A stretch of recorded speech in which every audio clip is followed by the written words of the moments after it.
The word jihad is mentioned in the Quran about 41 times.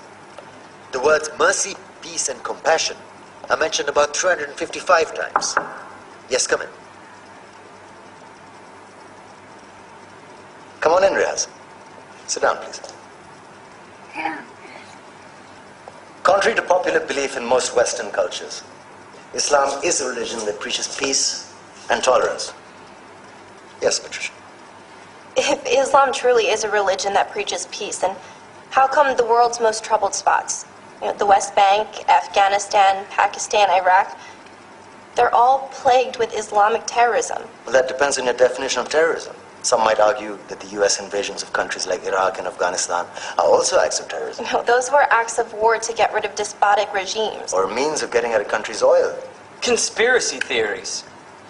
Well, May I? Yes, please. Go ahead, Riaz. Mr. Khan is right. I mean, if we're talking about terrorists, the world's biggest terrorists are the white superpowers. Come on now. No, really, stop and think about it. Explain 9/11. Okay. Do you know how many people died in the Twin Towers strike? Around 3,000.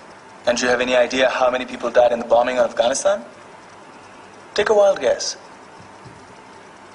More than 15,000 people died. And that's just conservative figures. About 50,000 tons of explosives were dropped on innocent civilians. Men, women, children. Yeah, but that was because of the Taliban. Now that you brought it up, did you know that the Taliban was a creation of the CIA to fight the Russians? Whatever. They were still harboring terrorists. Yeah, right. Terrorists that were never found.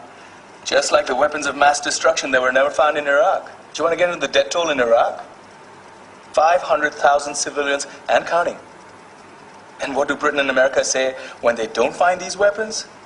It's simple. They just say sorry.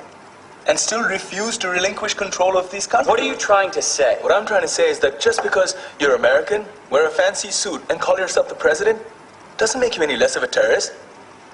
I'm saying that if you don't stop meddling in other people's countries, you will face a backlash. If Muslims like you feel that way, then why don't you get out of our country? We will. As soon as you promise to leave ours.